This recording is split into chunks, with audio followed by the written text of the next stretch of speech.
जय श्री राम। मैं रवि सांखी। आज हम बात करेंगे पुरानी राजनीति की और नई राजनीति की। मैं यहां पुरानी राजनीति का मतलब कह रहा हूं कांग्रेस से, और नई राजनीति का मतलब कह रहा हूं मोदी जी से, बीजेपी से। आज हम समझने की कोशिश करेंगे, जिस सरकार ने 60 साल राज किया, आजादी के बाद में जिनकी सरकार बनी, जिनके हिसाब से जिन्होंने आजादी दिलवाई और उन्हीं की सरकार बनी, एक तरीके से शब्दों में कहें तो आखिर ऐसा क्या हुआ समय रहते हुए, ऐसा क्या हुआ कि लोग इतना विरोध में आ गए कि नरेंद्र मोदी की सरकार 2014 में उन्हें बनानी पड़ी पूर्ण बहुमत की। आखिर क्यों, ऐसा क्या हुआ? इसका जवाब कोई भी बच्चा दे देगा कि घोटाले हुए, लोग तंग आ चुके थे उनकी नीतियों से, फला फला फला फला, बहुत सारे जवाब दे देगा बच्चा भी। पर आज एक ऐसी चीज समझने की कोशिश करेंगे, वो आम आदमी के नॉर्मल जीवन में भी काम आती है, मतलब दैनिक जो कार्यवाही है उसमें भी काम आती है, और वो राजनीति में भी काम आती है, और नॉर्मल मनुष्य के जीवन में भी काम आती है। आज उसकी बात करेंगे, कैसे मोदी जी ने इन 10 सालों में विपक्ष को इतना कमजोर और अपने आप को इतना बड़ा बना लिया है। जस जस सुरसा बदनु बढ़ावा, तासु रूप कपि रूप दिखावा। गोस्वामी तुलसीदास द्वारा रचित रामचरित्र मानस की ये पंक्तियां हैं। जस जस सुरसा बदनु बढ़ावा, तासु दून कपि रूप दिखावा। हनुमान जी जब लंका जाते हैं भगवान श्री राम के आज्ञा अनुसार माता सीता को देखने, तो रास्ते में अनेकों संकट आते हैं, जिसमें सबसे बड़ा संकट आता है सुरसा नामक राक्षस। हनुमान जी, यहां मैं प्रवचन नहीं दे रहा, यहां मैं एक छोटी सी स्ट्रेटेजी बता रहा हूं। जैसे जैसे संकट बड़ा होता जाता है, हनुमान जी उससे बड़े होते जाते हैं, ये दिखाने के लिए यदि तेरे में बल है तो मेरे में बहुत ज्यादा बल है।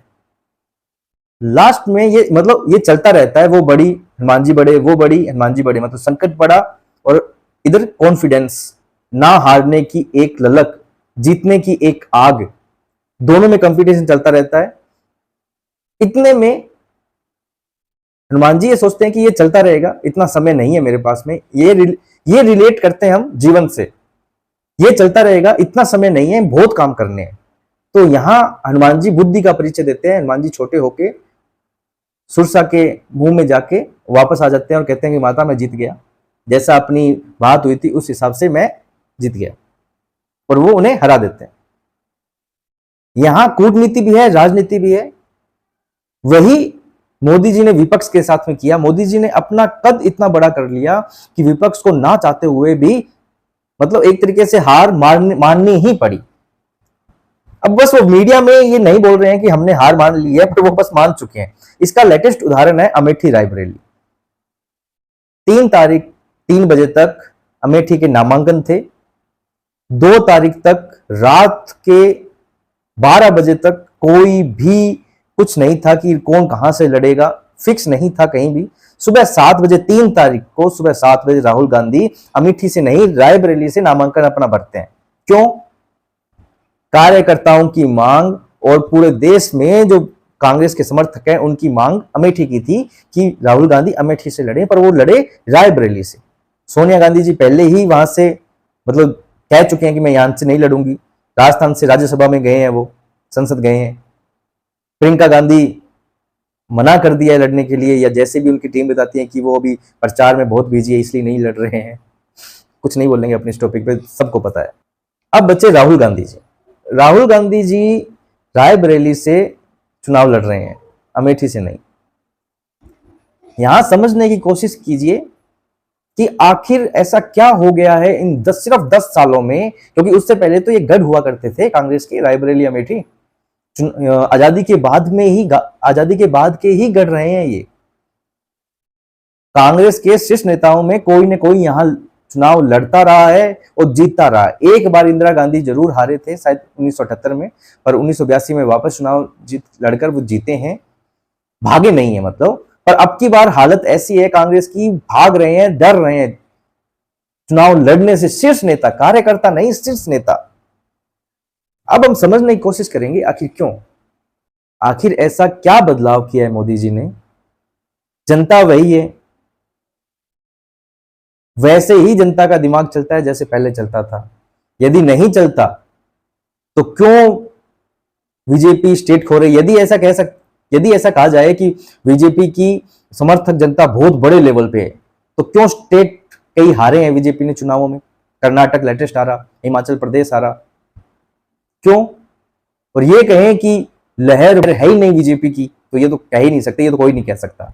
अब कुछ लोग बोलेंगे कि मोदी जी ने राम मंदिर बनवा दिया, इसलिए राम मंदिर बनने के बाद काफी चुनाव बीजेपी हार चुकी है स्टेट के, तो ये भी नहीं कह सकते कि राम मंदिर के कारण हुआ है। आप गौर कीजिएगा, आप एक बात गौर कीजिएगा, मनुष्य की, इंसान की, अपने जैसों की, आम आदमियों की फितरत होती है कि हम कुछ भी हो जाए भूल जाते हैं। समय, सब कहते हैं ना कि समय बहुत बलवान है, वो सब जख्म भर देता है, समय समय पे सब चीजें चेंज हो जाती है। ये मतलब अपने नॉर्मल लैंग्वेज में बोलते हैं। तो यही, चाहे विकास हो, चाहे बर्बादी हो, चाहे आबादी हो, चाहे घोटाले हो, चाहे बहुत बड़ी त्रासदी हो, उस समय के लिए वो चीजें दिमाग में रहती है, पर समय अनुसार और चीजें आने के कारण वो चीज दब जाती है। तो मोदी जी, आप गौर कीजिएगा, मोदी जी जब भी अपनी रैली में या इंटरव्यू में बात करते हैं तो अपने किए गए सारे बड़े काम गिनवाते हैं। मोदी जी अब किए गए सारे बड़े काम गिनवाते हैं, जनता को बार बार याद दिलवाते हैं कि मैंने क्या किया है आप लोगों के लिए। कोरोना की बात ले लो, 370, राम मंदिर, जन धन योजनाओं की जितनी भी पॉलिसी चल रही है मोदी जी की, जितनी भी योजनाएं चल रही है मोदी जी की, टॉयलेट बनवाना, नल से जल देना, ठीक है, घर बनवाना, आवासीय योजना में, मतलब जो जो मोदी जी ने किया है वो सब मोदी जी अपनी रैली में गिनवाते हैं। क्यों? बार बार क्यों? क्योंकि वही बात, समय के कारण हमारे अंदर वो चीजें धूमिल होती जाती है, हम भूलते जाते हैं। मोदी जी वो चीजें हमें रिफ्रेश करते हैं, वो मिट्टी हटाते हैं दिमाग में से, कि समय का प्रभाव तो पड़ेगा पर कहीं ना कहीं याद रहे कि मोदी ने क्या किया है। वरना क्या होता जाता है कि लेटेस्ट में जो बड़ा काम हुआ है वो याद रहता है और समय के अनुसार छोटी छोटी चीजें धूमिल होती जाती है। तो मोदी जी वो सब याद दिलवाते हैं हम सबको। एक सबसे बड़ा कारण ये है। दूसरा सबसे बड़ा कारण है कि मोदी जी की छवि हिंदुत्ववादी है। मोदी जी कोई पूरे दिन भगवा लेके, ललाट पे चंदन लगा के, तिलक लगा के नहीं रहते। हिंदूवादी छवि का मतलब है उन्होंने ऐसे काम किए हैं जिससे हिंदू समझता है कि ये हमारे नेता हैं।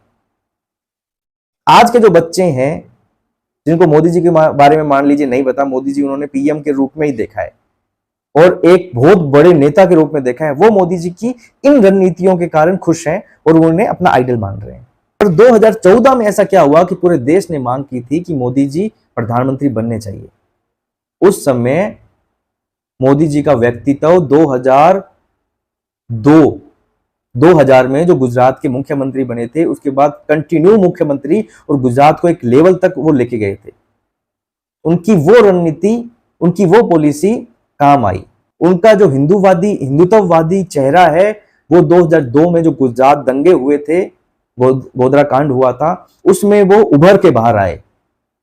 उससे पहले मोदी ने जितने भी काम किए थे, अयोध्या के लिए, जम्मू में लाल चौक पे आतंकवादियों को खुलेआम चुनौती देना, मतलब उन्होंने जो भी काम किए हैं वो हिंदुत्ववादी के रूप में किए, हिंदुत्व के लिए किए हैं। तो उनकी छवि इस तरीके से जनता के रूप में, जनता के बीच में थी और उससे अच्छी छवि जनता के बीच में बीजेपी के लिए किसी की नहीं थी। अटल बिहारी वाजपेयी के लिए थी, पर वो बुजुर्ग हो चुके थे, बूढ़े हो चुके थे।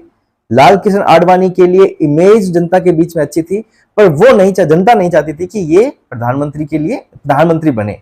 जनता की पहली पसंद नरेंद्र मोदी थे, क्योंकि सिर्फ और सिर्फ हिंदुत्ववादी छवि होने के कारण, सिर्फ। और मैंने आपको मेरे काफी वीडियो में बताया है कि जनता को एक विकल्प के तौर पे एक पार्टी को रखना होता है। सत्ता में एक पार्टी और विकल्प के तौर पे एक पार्टी जनता रखती है हमेशा, और समय अनुसार उस विकल्प में से ही कोई पर्सन या कोई एक ऐसा नेता चुनती है जो उनके लिए फायदेमंद होता है। जैसे नरेंद्र मोदी जी, सत्ता में बीजेपी नहीं थी 10 साल, उससे पहले अटल बिहारी जी का राज था, यूपीआई 10 साल तक आई, 2004 से लेकर 14 तक, मतलब मान लीजिए 13 या 14 तक विकल्प के तौर पे बीजेपी थी। उसी में से नरेंद्र मोदी को चयन जनता ने किया।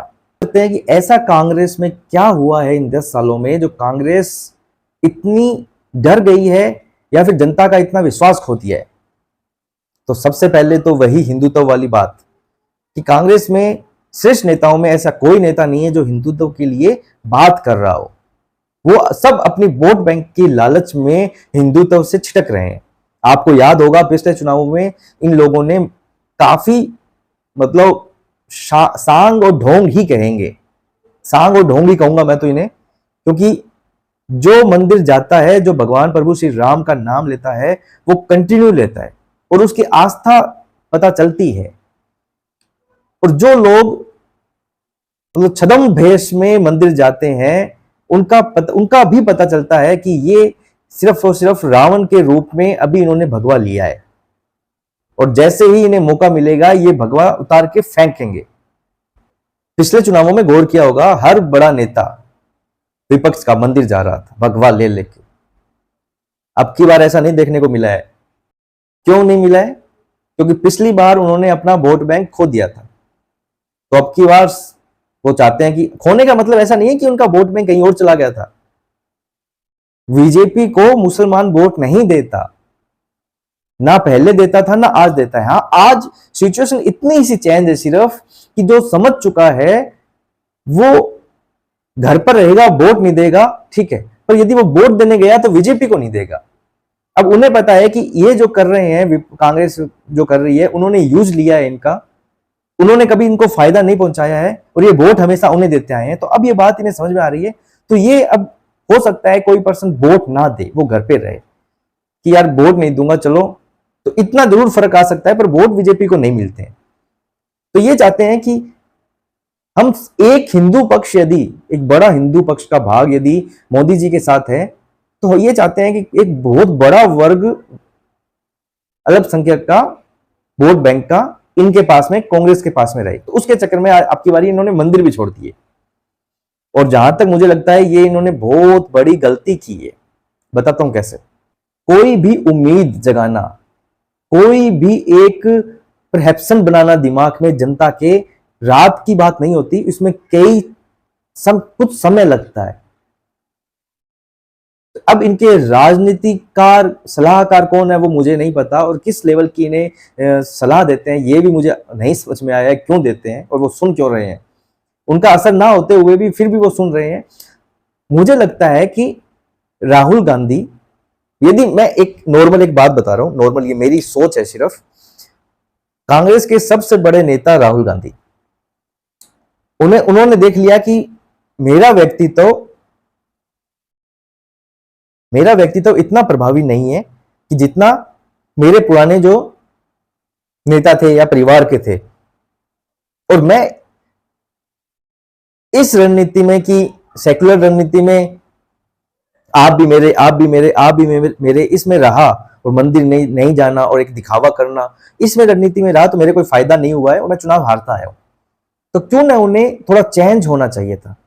चेंज का मतलब है कि कोई भी पहले हिंदुओं को अपना नहीं मानता था, सब वोट बैंक की राजनीति करते थे और हिंदू का वोट छिटक जाता था। मोदी जी के आने के बाद, और मोदी जी को लाया ही इसलिए गया है हिंदुओं द्वारा कि वो एकजुट हुए, और मोदी जी के आने के बाद में हिंदू ज्यादा एकजुट हुए और उन्हें अपनी शक्ति समझ में आई और उन्होंने, अब सबको पता है कि बहुमत की सरकार है, पूर्व बहुमत की सरकार है, 2/3 की सरकार है। सिर्फ हिंदुओं के कारण नहीं है, सिर्फ हिंदुओं के कारण। तो कहीं ना कहीं ये समझ में आनी चाहिए थी ये बात कि हिंदुओं की ताकत क्या है। वोट बैंक की राजनीति से हमें अब फायदा नहीं हो रहा है और ना होने वाला है। तो क्यों ना हम एक झूठ, चलो मैं झूठ बोल देता हूं, एक ऐसा तो झूठ बोले जनता के बीच में जो समर्थन हिंदुओं को करता हो।